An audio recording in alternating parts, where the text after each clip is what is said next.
ফেব্রুয়ারি মাস ভাষার মাস, যেই ভাষার মাসে শহীদদের প্রতি শ্রদ্ধা, ৭১-এর মুক্তিযুদ্ধের শহীদদের প্রতি শ্রদ্ধা এবং এই ২৪-এর গণ অভ্যুত্থানে যারা শহীদ হয়েছেন শত শত সেই ছাত্র জনতা, তাদের প্রতি শ্রদ্ধা এবং যারা আহত হয়েছেন তাদের প্রতি সমবেদনা জানিয়ে আমি এটুকু বলতে চাই, এটাই গণতন্ত্রের বিউটি। কক্সবাজার সমুদ্র সৈকতের উপর নিজেদের একটি ঠিকানা, ইডেন বে, আ কনসার্ন অফ ভাইয়া হোটেলস। আপনি বললেন যে তারা দুইজন দুই অবস্থান থেকে, বিএনপি বর্তমানে রাজনৈতিক দল হিসাবে বড় স্টেক হোল্ডার, তারা নির্বাচন চাইতেই পারে এবং চাবে, এটাই স্বাভাবিক। কিন্তু আমি তার স্পিরিটের সাথে একমত। আমার কথা হলো, আমি আপনার এখানে বিভিন্ন টকশোতে যখনও যাই আমি মনে করি, বলে আসছি, সরকার ইচ্ছা করলে ডিসেম্বর থেকে জানুয়ারির মধ্যে নির্বাচনটা সেরে ফেলতে পারে। এটা বিগত ৩ মাস আগে থেকেই আমি বিভিন্ন টকশোতে বলে আসতে। তার পূর্বে ন্যূনতম সংস্কার, যেটা বিএনপিও বলে, সবাই বলে, এই জায়গায় ঐক্যমত আছে, ন্যূনতম সংস্কার ছাড়া কিন্তু এই নির্বাচন অর্থবহ হবে না।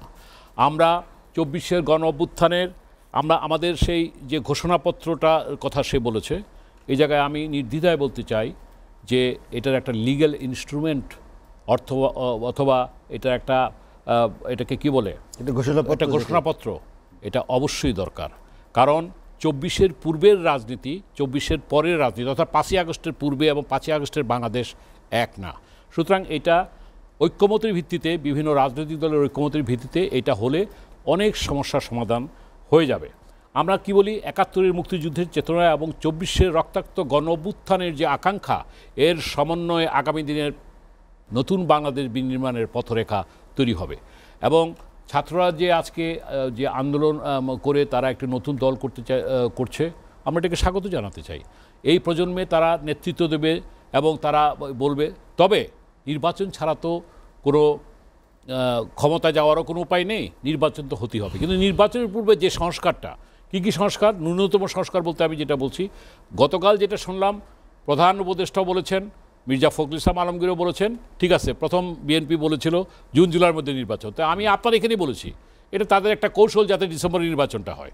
ঠিক আছে, কারণ সরকার বলেছে ন্যূনতম নির্বাচন ডিসেম্বরে, এর চেয়ে বেশি সংস্কার করতে হলে জুনে করতে হবে। এখন বিএনপি রাজনীতি হচ্ছে কৌশলের খেলা, তারা সেই প্রেশারটা দিয়ে ডিসেম্বরে নির্বাচনটা আদায় করতে চায়। এটা আপনি যদি বিএনপি করতেন, আমি যদি বিএনপি করতাম, আমি কিন্তু আমরা এই কথাটাই বলতাম।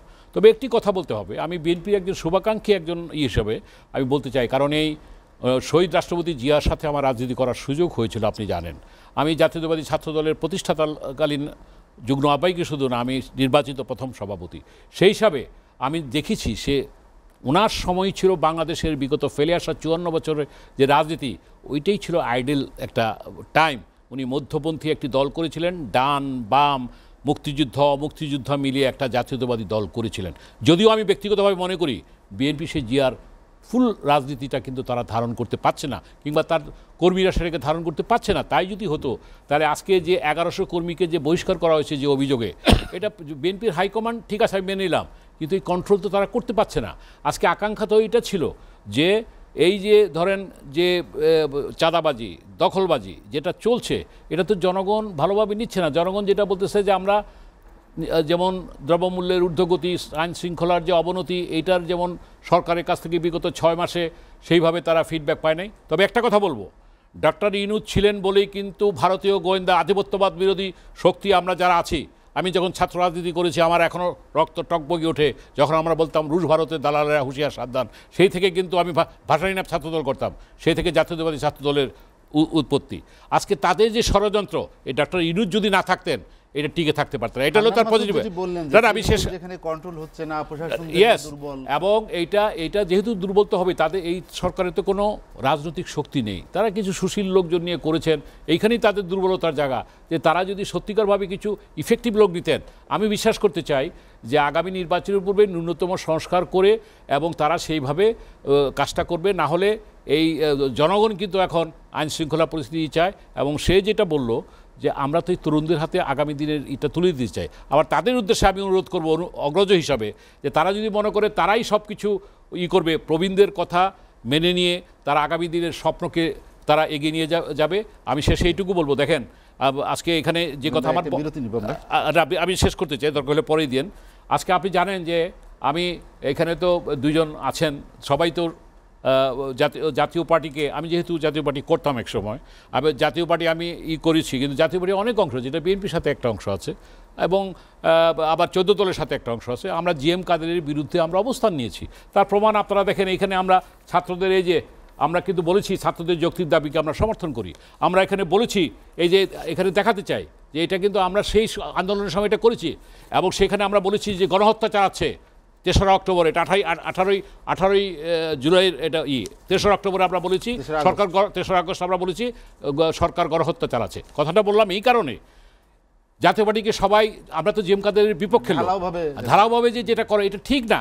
আমরা যারা 14, 18, 24 নির্বাচন করি নাই, আমরা যারা এই ছাত্রদেরকে সমর্থন করেছি, আমাদের কথা বিএনপি না কেউ কোনো স্মরণ করে। হ্যাঁ, আমরা ফিরোজ রশিদ, কাজী ফিরোজ রশিদ, আমরা যেটা ছিলাম তার নেতৃত্বে এই যে ফটো আছে দিয়ে দেবো না আপনাকে।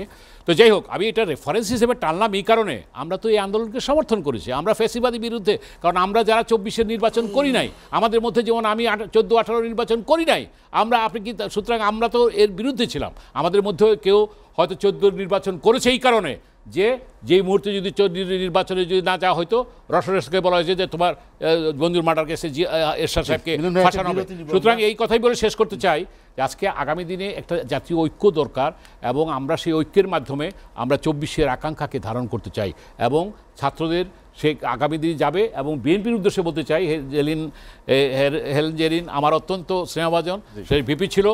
এখানে 3টি প্রজন্মের 3জন ছাত্রনেতা আমরা আছি, এই বর্তমান প্রজন্মের, আমার পরের প্রজন্মের। সুতরাং আমরা যেটা বলতে চাই, আমরা যারা বর্তমান কিংবা সাবেক ছাত্রনেতা, তাদের মধ্যে যদি ঐক্যের মেলবন্ধন তৈরি হয় জাতীয় ইস্যুতে, যে জুলাই ঘোষণাপত্র, আগামী দিনের পথ চলা এবং নির্বাচনকে অর্থবহ, রাজনীতিতে গুণগত পরিবর্তন এবং দুর্বৃত্তায়িত রাজনীতি থেকে আজকে বেরিয়ে আসার যে স্বপ্ন, আমরা খালি বলেই গেছি এই 54 বছরের বাংলাদেশকে আমরা রাজনীতিবিদরা দায়ী যারা শাসন করেছে। সুতরাং এর থেকে বেরিয়ে আসতে হলে আমরা মনে করি যে আজকে তাদের যে আকাঙ্ক্ষাকে, সে আকাঙ্ক্ষাকে আমাদের ধারণ করতে হবে।